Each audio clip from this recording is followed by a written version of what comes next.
March was when the film crew first turned up in 2010, and hearing the gravel crunch under the tyres as the first of the white vans arrived. It's a 13-hour day with 11-hour filming, and from which they'd hoped to get 4.5 minutes for television. And I just think, I'm not going to invest in that business because it's completely bonkers. What does it take to run and evolve a 1,300-year-old heritage estate in a modern world? Today on All About Business, I'm joined by Lady Carnarvon, the custodian of Highclere Castle, best known globally as the home of Downton Abbey. We'll be exploring how she manages heritage, hospitality, farming, restoration, and brand reputation, and how she's transforming Highclere into a sustainable business for the future. We are cooking and feeding 1,200 people a day for 60 to 70 days a year, which is quite a lot, and managing the general public and seeing what goes wrong. So planning and preparation, that is at the heart of it. And business strategy, we don't have any trust fund, we don't have any obviously pot of gold. We stand there in our cotton socks at the start of each month, thinking how we're going to bring in enough revenue to pay firstly the salaries, and then secondly the other variable costs. The profit is not my bottom line, although I can't afford to lose money. George and I are always discussing where we can put the balance and where we can find to give us the ability to survive as well. As we turned right to go along a long corridor, I saw a figure approaching from over my left shoulder, and he was a bit taller than I, sort of dressed in black, and he had a grey cravat or something. And as I was pushing Edward along in front of me, I turned. He was following. So what happened?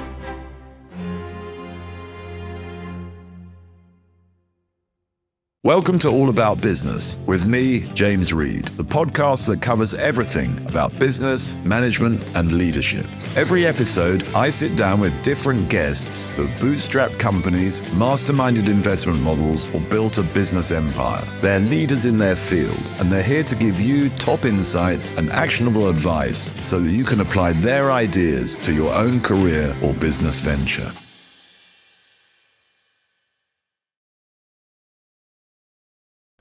Well, today on All About Business, I'm really delighted to welcome Fiona, Lady Carnarvon. You're the 8th Countess of Carnarvon and best known as the Lady of Highclere Castle, which is... The Lady of the real Downton Abbey. The Lady of the real Downton Abbey. I couldn't have said it better myself. Obviously, that was a hugely popular television show. But you also run a very substantial business at Highclere. And I remember listening to the radio about 2 or 3 winters ago, and you were on... And it was in December, talking about some of the things you had coming up. And I thought at the time, this is a serious enterprise. And you're definitely a serious entrepreneur. So I'm delighted you've come in to talk to me today. And for those people listening who only really know Highclere through Downton Abbey or as a result of Downton Abbey, can you tell us a little bit, to begin with, Fiona, about, sort of describe the business, if you like, as it is today? What's there? What are you managing? Well, today Highclere is really a hospitality heritage business. So we employ about 60 full-time people, and in the summer another 100, 150 part-time people who help us over our busy period, plus on the farm or extra pairs of hands in the garden. A mixture of interns, all of whom obviously paid, to our probably more senior members of staff who are in their late 80s. I'm not sure whether anyone's 90 yet, but It's the whole gamut of the community. And it's about welcoming people and making them happy. We are cooking and feeding 1,200 people a day for 60 to 70 days a year, which is quite a lot. And managing the general public and seeing what goes wrong. So planning and preparation, that is at the heart of it. And business strategy. And then out of that, we have guided tours. So we have people at Highclere for 3 or 4 days of every week, and more in the summer, throughout the year. 3 or 4 days of every week throughout the year. So you're and running then much more in the summer, almost continuous. So and we're very busy now with Christmas. Right. So and what are the main sort of activities running into Christmas that you would? Well, I started doing a big Christmas offering at Highclere. Beforehand, it was more about charity. I used to do some charity days. Then I sat next to a trustee from Blenheim. And he said, Fiona, half Blenheim's profits come from Christmas. So I thought, cool, blimey, right. get going, girls. So I ended up writing a book, Christmas at Highclere, and from that, peeling off the different events that make Christmas special. So there's obviously food, and there's carols, and there's, evening parties and daytime parties. So just trying to offer about 6 different events. And then by complete chance, I ended up meeting a man called Gerald Dickens, who's the great-grandson of Charles Dickens. And he comes for 2 days, just the 18th and 19th of December, every year. And he performs a Christmas carol. It's a one-man stage play. I want to see that already. What you've Charles Dickens' great in the grandson. saloon, and it Really? is so special. He comes down the stairs. He looks just like you'd imagine Charles Dickens, and he bangs his gong, not quite like that, saying, "Marley is dead," and off we go. But it's just entirely magical, and I think everyone who sits there, as the light glimmers down. I don't like turning the lights on, and then we all go for supper afterwards.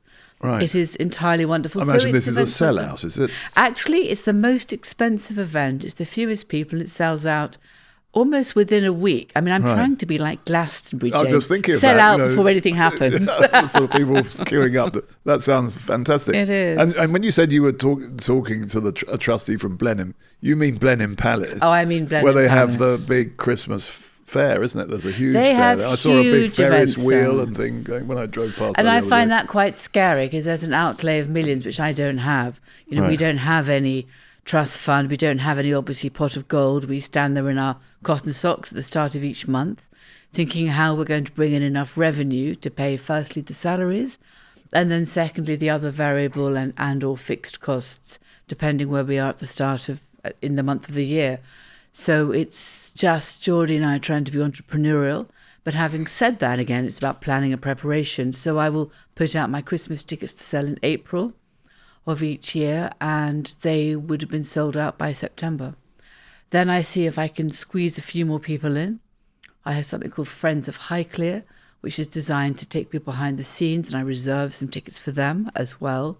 So there's layers of different ways of entertaining people, and having some Christmas teas, and one of our team dressed up as Santa Claus, Father Christmas. So some people can have tea with Santa Claus, which is always popular. Right. But we're not so much a children enterprise. We are slightly older. It's when the children aren't around, having tea with your granny, your sisters, your cousins. Right. And people sometimes book the same day every year. It's magic. Right. So you mentioned behind the scenes tours. What's available for people who want to see behind the scenes? So Friends of Highclere is a different enterprise. Many, again, large stately homes have various charities to try to raise money to support them. And I looked into that, James, but it seemed to take more money to more lawyers to set up various charitable bodies than to actually sadly just work. So I thought, Right. having investigated it, I would rather do something which gave people some value. Friends of Highclere came about because I went to a Tutankhamun exhibition and they kindly showed me round out of hours. It was utterly magical. And then they said, would you like to sit down and have some 3D glasses and have a 3D experience, whatever it was called. Tutankhamun. And I said... Where was this? Sorry, this Fiona. was in London, Right. about just before COVID, actually, Right. literally about a week or two before.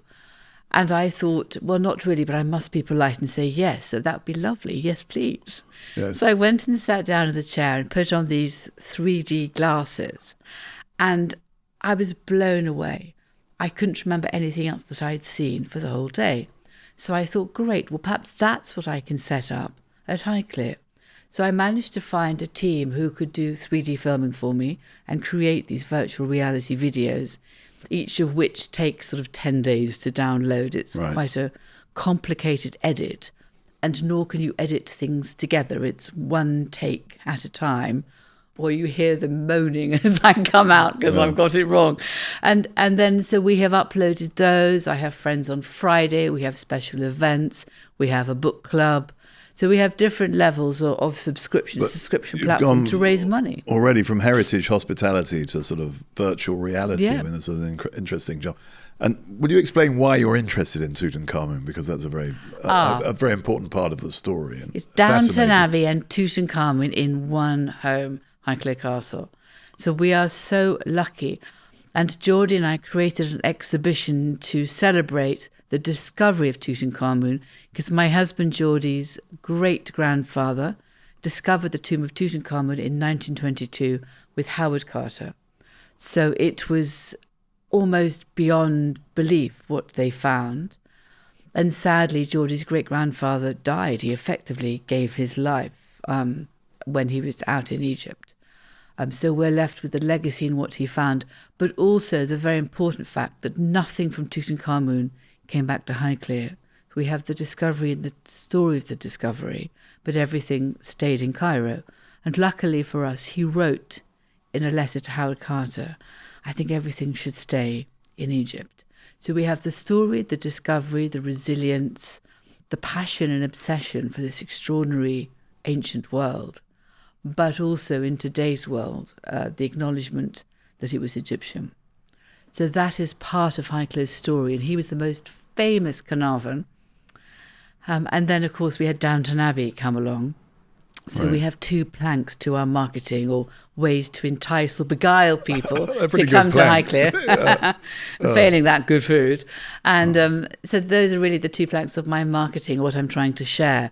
But equally, Highclere, there's been a home at Highclere since 749 AD, or those are my earliest written records.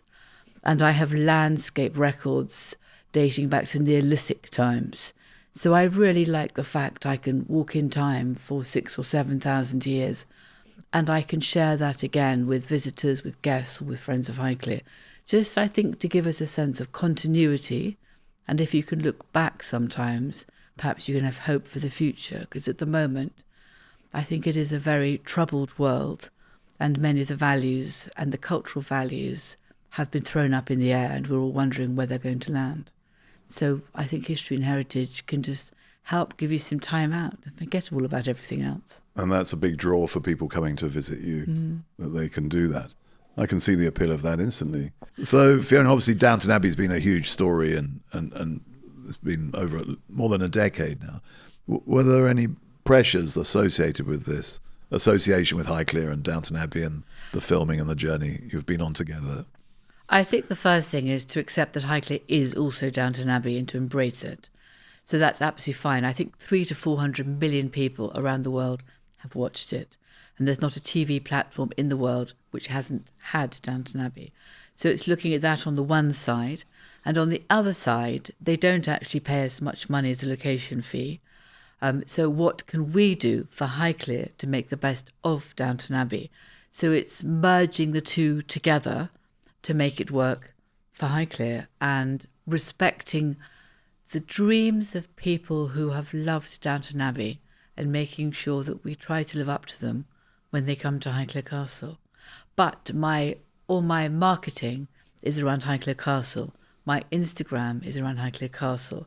So I have got that as a fence between Geordie and myself and what questions we're asked, because I don't want Geordie and I to be, interrogated about what we have for breakfast. We're talking about our home, and my books therefore also provide another fence, if you like, because I love to do interviews about them, but it's about the book rather than Geordie and I, which is really great. So Highclere Castle's your brand. Downton Abbey is obviously someone else's. NBC Universal. Yeah, you're associate NBC Universal. I mean, when you just said 300 to 400 million people watched it, when you embarked on the first sort of bit of filming, did you have any idea that it would be that big? No, we wondered if anybody would watch it at all. It was a very brave leap by Peter Fincham, the CEO of ITV, and by Carnival, which was Julian Fellows and Gareth Neame. And Julian Fellows was a scriptwriter, obviously the ideas man in some ways behind it, who has steered it and shaped it, but couldn't have done it without the other man involved.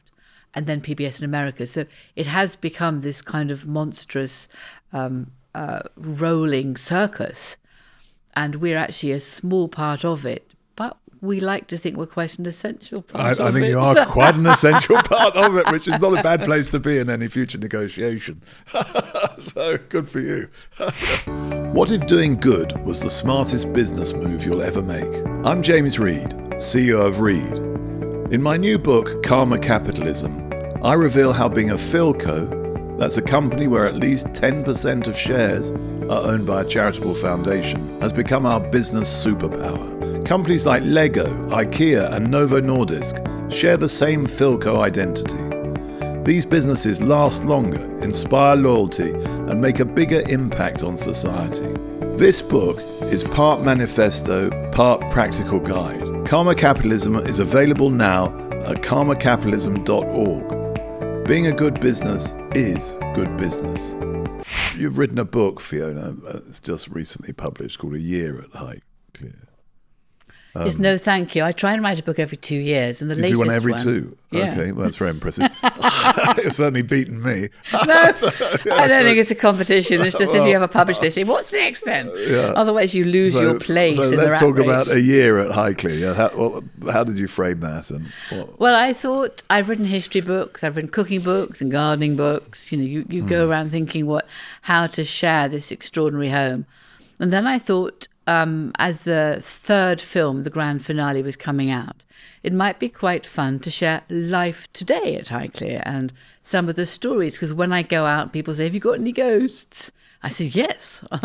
Or what's it like? Can we at have more on that Christmas? in a minute? Or entertaining royally, or what's it like to live with a film crew? So I thought I would create a book looking at the seasons of the year and devote different chapters to pull out and highlight what life was like in that month. So, you know, in March was when the film crew first turned up in 2010. So I thought I would write about living with a film crew and hearing the gravel crunch under the tyres as the first of the white vans arrived with masses of equipment on it. Because that's really what you are. You're a white van lorry car park for months on end. See, when you said the noise on the drive, I was visualizing a sort of Bentley rolling in, as you would see in the film. Not a white van, which is what your experience was. And Arctic lorries and goodness knows what. So that's the reality. That is the reality. A lot of kit coming in and out. So that sounds like hard work. You know, but you sort of get into a rhythm of it, and it's a 13-hour day with 11-hour filming, and from which they'd hoped to get 4.5 minutes for television. So 11 hours of film. Yes, I'm a chartered accountant by training, and I've been auditing business, and I just think, I'm not going to invest in that business because it's completely bonkers. But nevertheless, it makes a lot of people happy, and it clearly worked and works. Right. I mean, it was a hugely successful series, and then the final film has just come out recently. So is Downton Abbey done? Well, I'd have thought Harry Potter's probably got to number 19 now, so no comment is the answer. Okay, well, we'll wait with bated breath. So what else is featured in your year? Well, that was spring, and then I've got far too many dogs, so that was... How many dogs do you have? I have 8 at the moment. Right. What breed are they? A mixture of Labradors and Spaniels. Right. And 2 little Spaniel puppies. Oh, my God. So this morning, they were looking at themselves. They'd never seen themselves in a mirror before. So, Oh, my goodness, they just bring such light and life. So that was another chapter. And then I wrote about nature and nurture, because we're a farm. We've been farming here for, I don't know, well, obviously thousands of years. There has been farming at Highclere, and my husband's been at Highclere since 1677, which means he looks pretty good, but his family have been farming there for a few hundred years. Right, so and it's very challenged. The farming is very challenged. Oh, my goodness, yeah. At the moment. I mean, anyone watching Clarkson's Farm would obviously realise that, but you read a lot about that in the news as well. What are the main challenges? The fixed asset value of all the equipment you need to farm and tread as lightly as possible on this earth to farm efficiently is way in excess of what you'd normally invest into a business with its turnover, and you'd only do it for the long term and handing on to the next generation, which is the whole thing at the moment. So I find it fascinating, and I love it, and I want us to grow food really well for us all to eat locally and seasonally, James. But it's really hard to keep going. And money from the castle now is what we'll use to support the farm, because despite the fact we have 2,000 arable acres and sheep, we are losing money.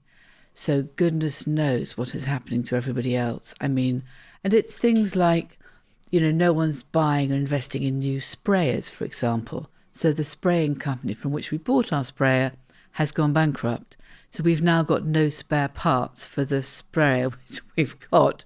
There are so many small challenges all along the food chain, if you like, as farmers today are not investing in the future because they don't think there is a future.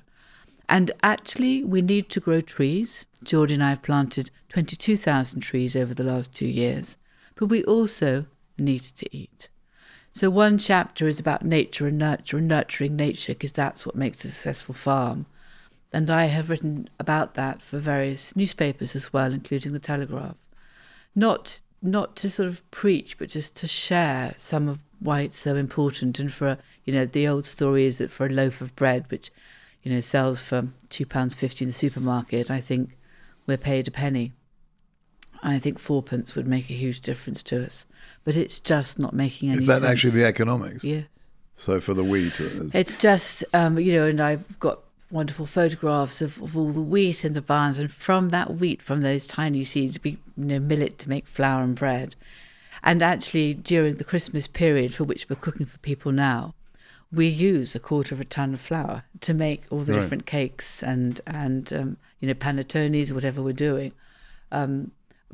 But you do need flour, and we've got one of the oldest medieval barns in southern England. And that, again, is a cathedral, it's a statement, and it's a sort of hymn to the harvest and what we actually should collect in. So it's not trying to say farmers are trying to be greedy, it's just we're trying to continue.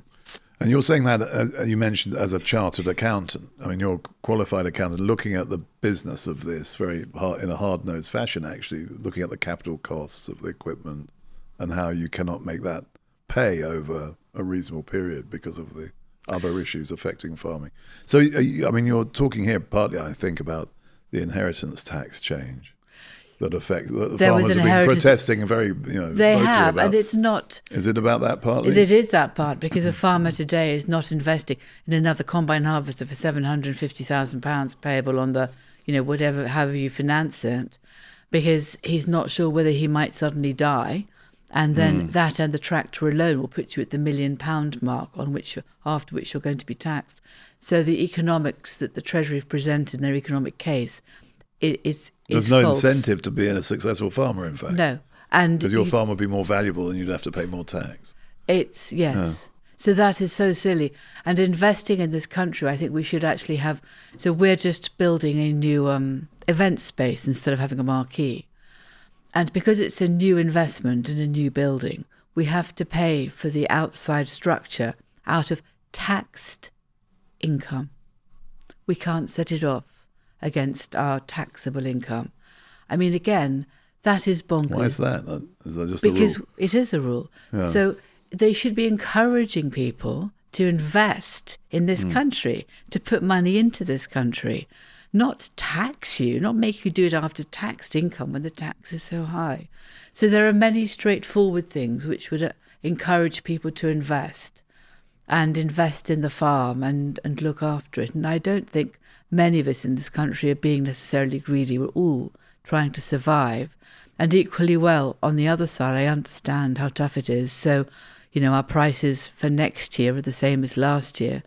And in general admission time, it's £25 to come round Highclere because I think we're all struggling with money, and I don't want people to think I'm, making a mint out of Downton and then not supporting others. So you've fixed the price, so it won't be going up. People listening will know. I'm already selling tickets, yes. Yeah. To coaches and things like that. And I think many of our base market are, wonderful people who perhaps, coming down on a coach from Supermare or from Newcastle.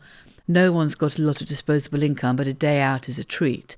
So I'm always wanting to make sure that I'm also trying to look after them. And a cup of tea is £2.50 or whatever it is, because I think that matters as well.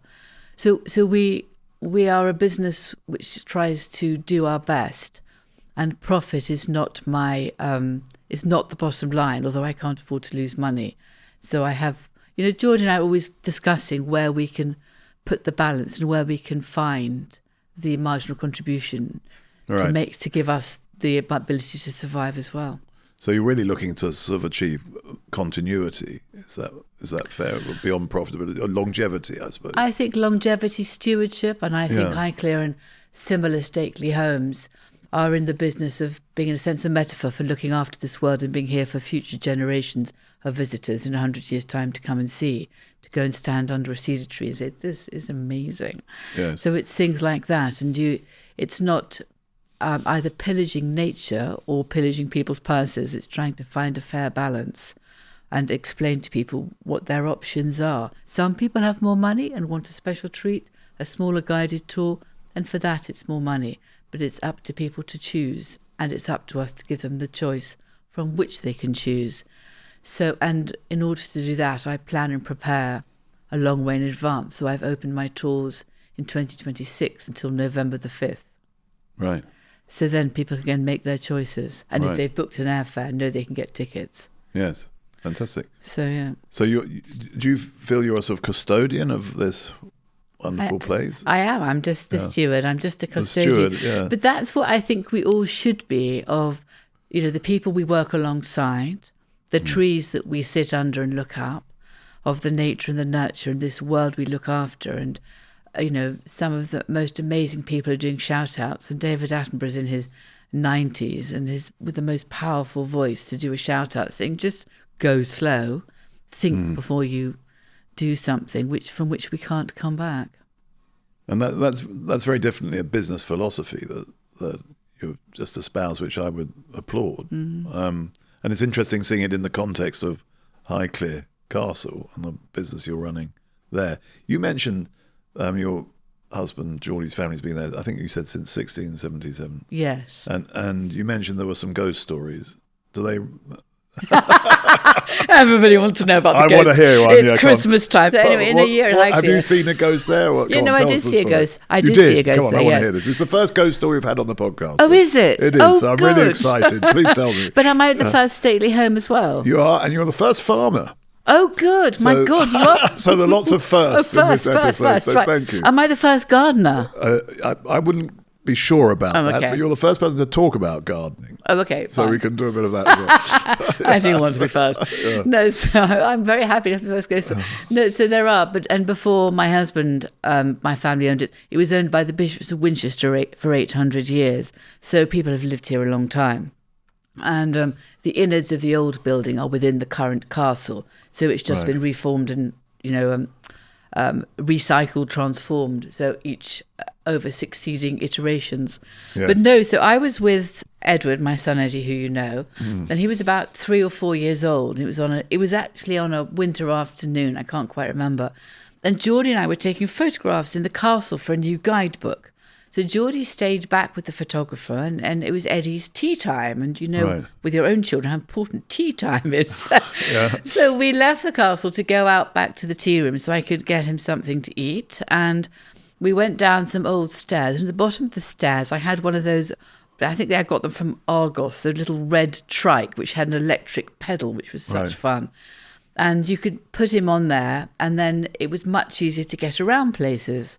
So I plonked him on there, and we went through a door and turned right, and he can put his foot down. And so you inside or outside? Inside the castle. We're still inside the castle, down some old flight of dark stairs, through some old fire doors. We turned right, and as we turned right to go along a long corridor, I saw a figure approaching from over my left shoulder. And he was a bit taller than I, sort of dressed in black, and he had a grey cravat or something. Right. And as I was pushing Edward along in front of me, I turned, and he was following, which didn't fill me with enthusiasm, actually. And I was saying to Eddie, is your foot flat down, darling? He was always a careful driver, still is.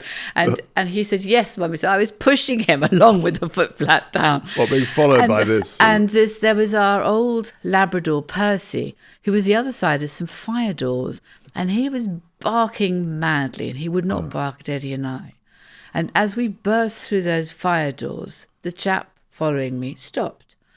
And which was lucky. And I went through, so I'm not blooming coming back this way. And went through and the dog came with us, and I continued on, not wanting to say anything to Edward on to tea. Anyway, I then found a friend who was a priest in Westminster Abbey and said, I've seen a ghost, and perhaps this is the chance to bless Highclere, because it's only shortly after Geordie and I had taken over, after his father had sadly died, and perhaps wish this ghost away. Right. And he was called Father Peter, and he's an Anglican monk. And he said that'd be absolutely fine. So he came down, and we blessed the house, which was wonderful. Blessed where people came in. Blessed where people might eat in the dining room. Right. It was the most peaceful morning. We blessed a couple of bedrooms just as a token, because otherwise this is a gentle way of getting rid of ghosts. Yes, and then we went downstairs to where I'd seen the ghost. Yeah. And he'd said to me, please can you find out who you think you saw and what the story was. Yeah. And I'd found out from an archivist that apparently a previous countess's baby had sadly died, probably of something like cot death. But the nursery maid, who should have been sitting by the cot, was not there. Right. And she'd been having an affair with the footman. Right. And there was a terrible uproar and terrible grief when the baby died. Yeah. And I don't think anyone was blamed, but everybody felt awful about it. And the footman sadly lay down and committed suicide. He cut his throat over a grate in the cellars not far from where I saw him. And I think he got up while he was around. So you think you saw him? And he was following me, a new young countess with a baby, following me along there. So it was just trying to wish him on his way and saying, there is no blame, you can go now. So it's anyway. The Father Peter said, if I didn't feel he'd gone, he could come back with a couple of bishops or something. We'd have another go. Bring in the artillery. He could bring in reinforcements. I think is what he said. Yeah. So bring in reinforcements. All right. So what happened? So that was very kind of him. But I think the chap is much better and is less there. I mean, sometimes he is there.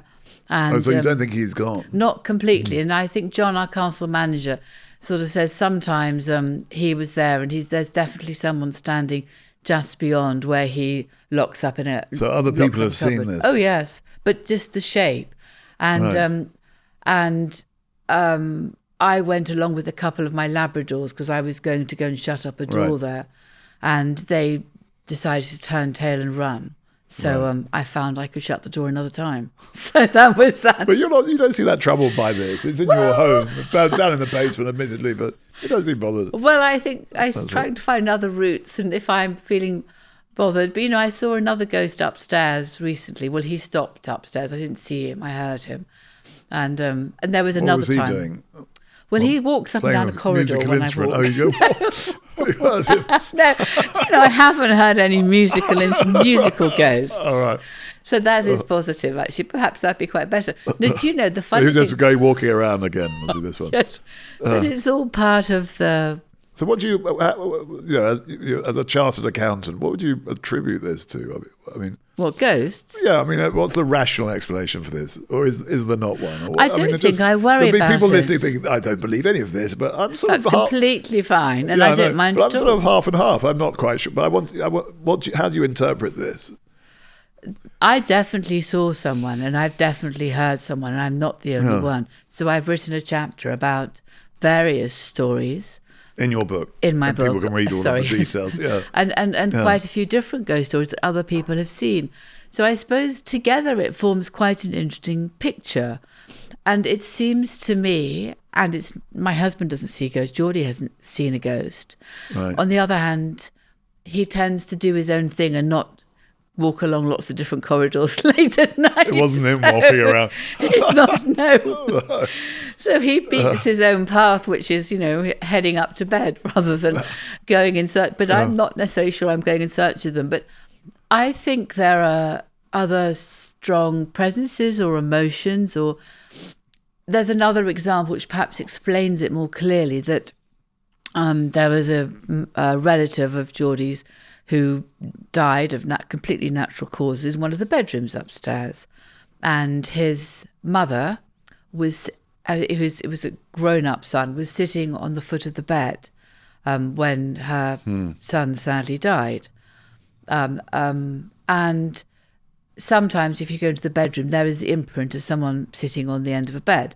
And if someone sleeps in that bedroom, I sometimes ask at breakfast, did you sleep well?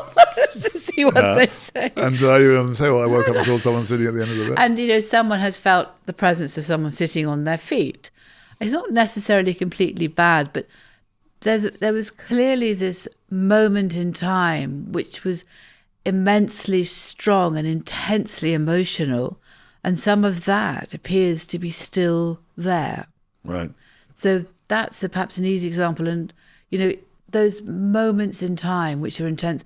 Curiously enough, in Downton Abbey, sadly, Lady Sybil died in the third series of Downton Abbey in portico bedroom at the front of the castle, and Elizabeth McGovern did an amazing job. This was with the acting. flu, wasn't it? No, she died in childbirth. Oh, in childbirth. And her mother, acted by Elizabeth McGovern. It was the most intensely moving scene.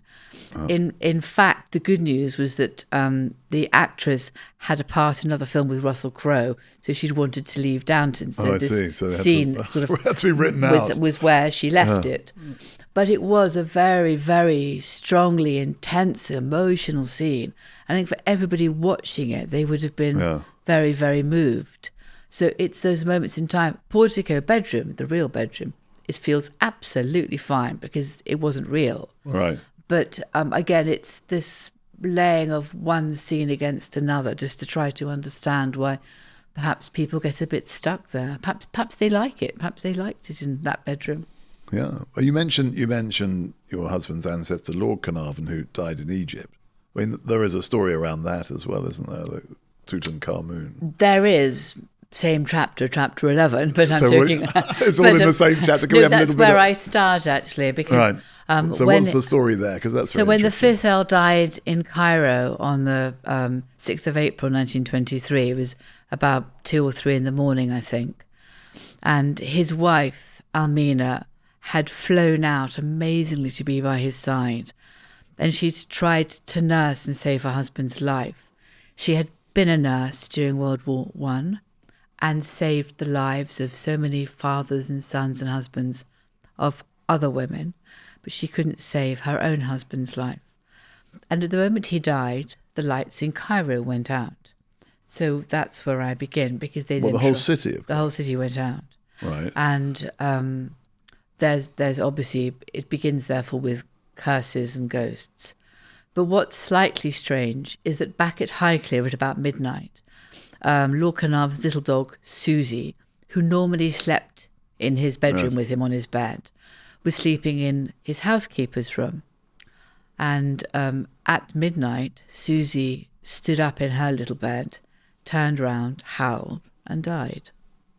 So she's, I think, buried with Lord Carnarvon in his grave on the top of Beacon Hill. Right. So, I don't think we understand everything. In fact, the more I go on, I think we understand less and less. So I think I'm always cautious and very respectful. What did he die of? What, the dog or the man? The man. No, the man was ailing, obviously, because his wife went to be with him. Yes, no, he'd cut his cheek with nicked a mosquito bite that was on his left cheek with a razor when he was sailing from Luxor to Aswan on the Nile on a dahabaya for 4 days, just to take a break from the stress and strain of dealing with the ramifications and legacy of finding Tutankhamun. And he nicked it, but he didn't put any iodine on it, so it became infected. He came back to Luxor and he'd maybe got a bit of septicemia, I'm not quite sure. He was always, he had weak lungs because he'd had so many car accidents, because he was one of the earliest car drivers, and he had a terrible car accident in actually, I think it was 1909, and he nearly died. So he had damaged lungs and jaws and sort of damaged his knee really badly.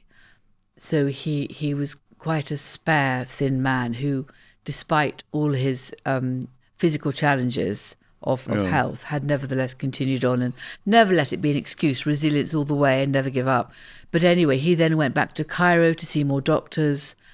And then his daughter, Evelyn, who was there with him, had radioed her mother, telegrammed her mother saying, please come. Right. Pa's not at all well.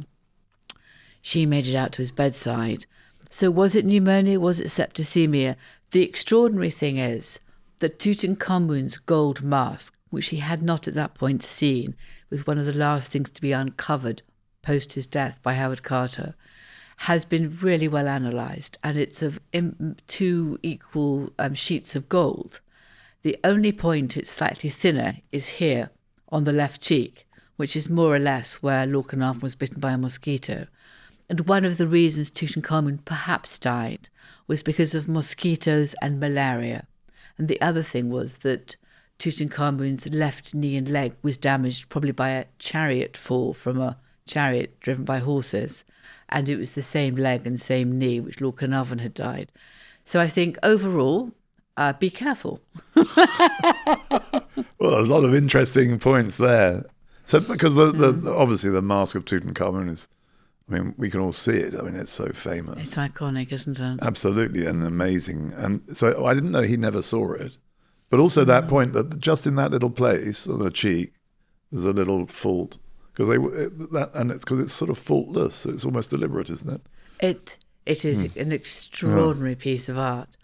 And, Lord Carnarvon loved both the modern Egypt in which he worked, and he worked out in Egypt for some 16 years, as well as ancient Egypt, and the works of art that he was finding or acquiring and buying from Egyptian dealers at the time. So, yes. So all these treasures are now in the new museum they've just recently, are they? Well, the Tutankhamun treasures are all in the new museum, and it looks entirely beautiful, and I would love to go and visit it. Yeah, I've heard it's incredible. It's just opened recently. So I think that's another place I'd like to go to. Should we go together?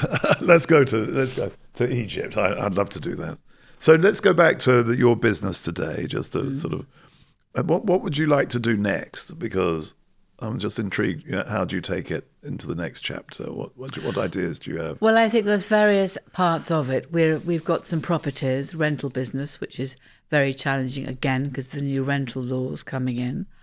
Not that I think we've been doing anything badly, but it now means that it's very hard if you want to rewire, re-roof a property. You can't ask anyone to leave. So the Rental Act for us is pretty difficult. So that's one part of our business. We're a farm. We are a small forestry business. We have the heritage business. We have we grow oats for the horse trainers of the world, and we have a small horse breeding business, which tries to at least break even. But at the These heart are race of it, horses. Race horses, Yes. and at the heart of it, it's tours, corporate business, a few weddings. It's hospitality at the heart of it. But a house like Highclere was about making people feel welcome, saying, hello, you are very welcome. That I really like, whether it's a corporate, whether it's someone who's going to get married, or whether it's a visitor coming on a guided or special tour. I then create special events around it, from the magic of the movies. I've got various partners I collaborate with, Viking Cruises, our big partners, Belmont, various big and famous names I can't disclose because of NDAs.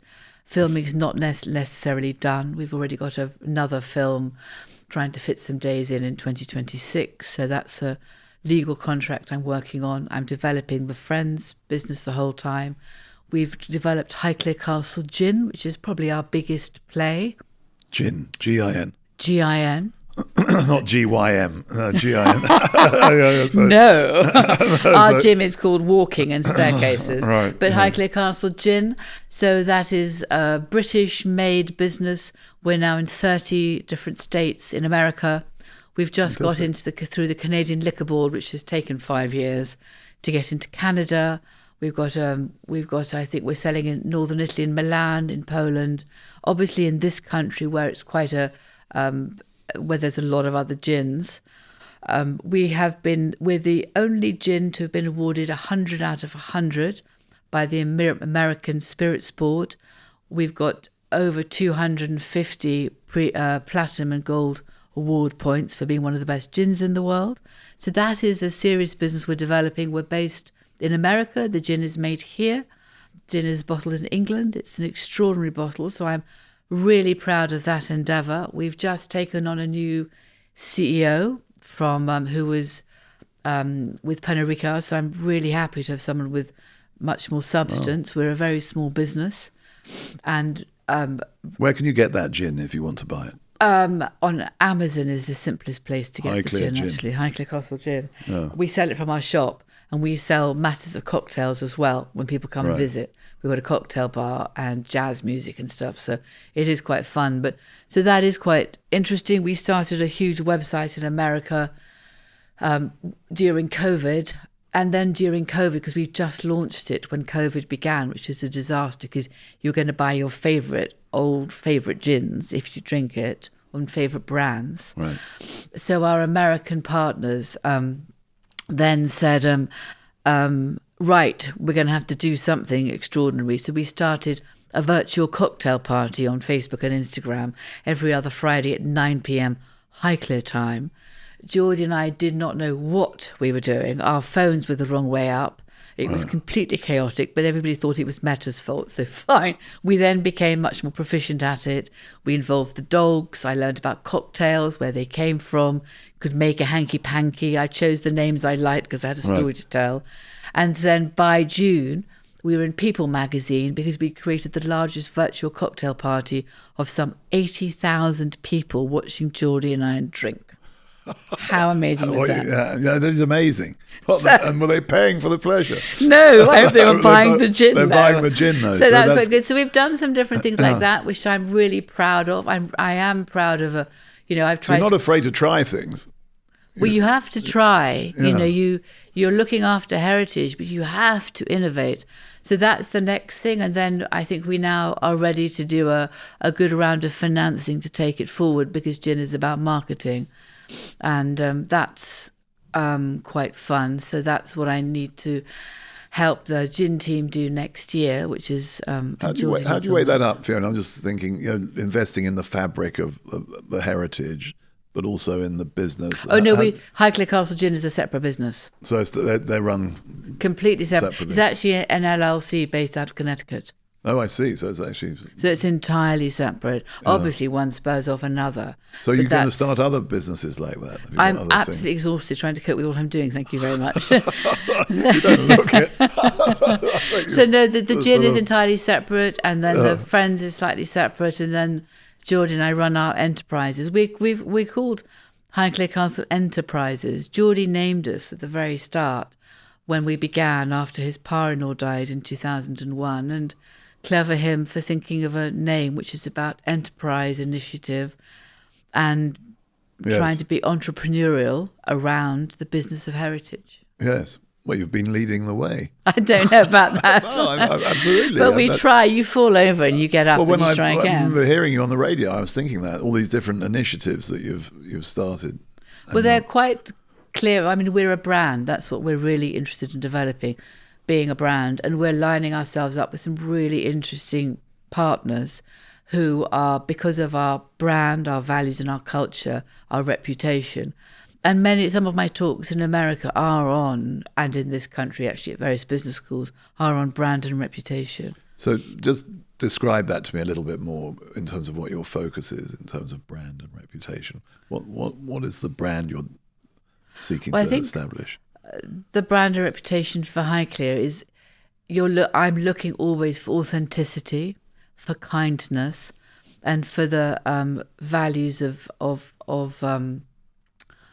continuity, of honour, of honesty, of humour, of a collection of old-fashioned nouns and adjectives which provide a still point in a turning world. And they are what can survive for a long time. So, for example, some time ago we did a Ralph Lauren fashion show together at Highclere. So looking at his brand values, and they are based on some of what we've done at Highclere. It's very difficult to create a brand and takes a long time, and it's very easy to lose a brand and takes, in today's world, very little time.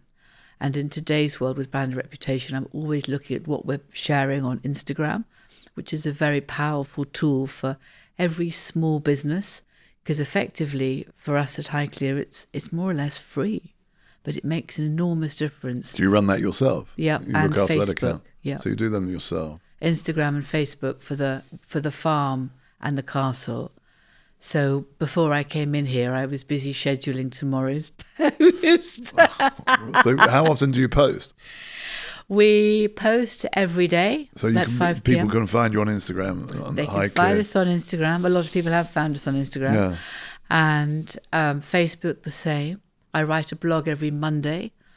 And I wrote magazine articles for an American magazine last year, a British magazine this year. So, yes, it's reasonably busy. Did you get any input from sort of brand consultants, or did you just do it from your own knowledge? No, I've done it myself. So I listen. So it's authentic in that sense. To a lot of people and take a lot of advice. So there are some of our partners, if you like, such as Viking Cruises or other ones. I can mention them. I think I can't mention the others. We sit down and talk about where we're going and what collaboration we can do. And many of them have quite large departments about it. So we just swap ideas across and look at our cultures. So culture and community. And that's what I'm building at Highclere, a community of like-minded people. Well, that's really helpful advice for anyone starting a business, really. You have these tools in Instagram and Facebook that you can use for next to nothing. You can ask input from other people that you know and work with, and get a very valuable starting point. Yeah, I do, and I end up helping people. I've never charged. I just do some seminars if people want to come along and, have a discussion, sit down. I always welcome it. And I love asking, young people ring me up and say, can you come along? Can you show me what you're doing? Because, here I am, an ancient grizzly, managing to look quite modern on Instagram. So you do seminars, so you share your thinking. I do. I share. If anybody wants some help, then obviously they're very welcome. And how do people get hold of you? They just tend to contact me through Instagram, or email us through the office. They're most welcome to come along. And sometimes I do some bigger groups for historic houses or whatever else, because it's some people I think post to Instagram because they just think they should. Right. They're in a big company, they're told to post to Instagram. In a small company, they're thinking they should be doing it, but then it's thinking about it from your customer's point of view. What are they getting from it? It's always turning round, putting something in the middle of the table and not looking at it from your side, but just walking round it to see what they're seeing. And it's one of my most powerful source information is our inbox at Highclere Castle, because people write in asking questions, things they can't find, things they can find, things they're annoyed with, things they're happy with. So that just gives me such a lot of meat, if you like, to turn around to think, well, this is what I should be doing better. They're doing too many clicks to hit buy or whatever else. And it's fantastic. So you're very close to your customers in that sense. I mean, you're reading the correspondence. You're meeting them in your home and garden. But in a retail business where we're selling to consumers, I suspect it's probably easier to start businesses where you're selling to an interface. If you're actually sending to an end customer, a retailer, I think it's really hard to build the business. People think they can set up a clothes business and people will love their clothes, or set up this and they'll love their mascara. It's actually really difficult. So it's understanding, how hard that is before you start. It's not saying don't start, but it's understanding where the difficulties are. So you just, need to be aware of them. So looking forwards, the next generation of visitors and maybe the next generation of your family, what do you think they'll be looking for? I think, and I hope they'll be looking for much of the same, to sit under a tree on a lawn and have a picnic, to enjoy seeing the visible history at Highclere of how we've lived in the past and how we can perhaps do a little bit better in the future than we might be possibly looking at now, how we can communicate face-to-face with other people. That's our strength at the moment. People come and they meet people. You go on a tour and you sit down, you chat to people, and everyone who works at Highclere chats to you. So it's about remembering what it is to be people, not to go to a restaurant, put your phone on the table and busy start scrolling while the rest of your party do the same. So I think that's an image we're all familiar with. People. So you are about ultimately, I mean, where we've got to, I think, in our discussion is you are ultimately about creating a community and connecting people in ways. Connecting, community, culture, values, brand. There's perhaps a lot more to Highclere underneath the hood than people might think from looking at the house. But then the other side of the house is there's always restoration, there's always gutters, there's always hoppers, there's a new window light being made on the roof just today because the other one's leaky. There's always things that catch you out. There's always sheep out of a field. There's a horse that's leaned on a fence too hard. There's something overflowing. So I'm much better than I ever thought I would be. So you're good at maintenance. You self-taught at that as well. I mean, no, definitely. Well, so if a hopper needs clearing up, either Yeah. you're down and clearing it up, or it's going to overflow and you have water where you don't want it. So you're hands-on in that sense. Yeah. I think, yes. That's the impression I'm getting, which is very Well, good. I love the roof of Highclere. I think it's entirely magical, and climbing all around the roof. I've now got fantastic ladders around the roof too, because I used to slide down bits of it. We shouldn't be encouraging this for people listening going on. No, they can't get up there, so it's Okay, fine. yeah. But on my bum across the Yeah, so slates, which wasn't ideal. And actually, the Steve who mends the slates for me thought it wasn't ideal because I'd be breaking the slates he'd mended. Anyway, so I've now got some fantastic, much better ladders, which is much safer than it was before, which is great. So I love it up there. And it's not something, I mean, I love that part. That's not something my husband's mad about. He's probably really committed and passionate about the farm and doing all he can to support and work with Simon, our farm manager, and he is very hands-on there.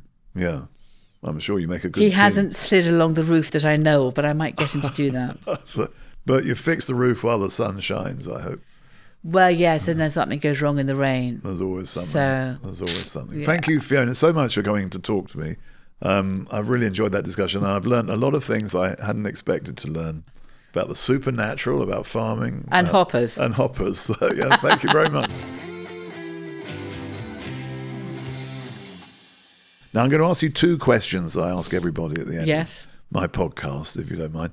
And the first one, because we love Mondays at Reed, is what gets you up on a Monday morning? Clearing up my two puppies, who my husband calls Pee and Poo, but are otherwise called So that's a labour of love. Paddy and Lola. So that Paddy gets and me Lola. out of bed on a Monday morning. Good. Well, I hope they're house trained soon. Yes, well, on a work in progress, I think. Good luck. And then lastly, where do you see yourself in 5 years' time?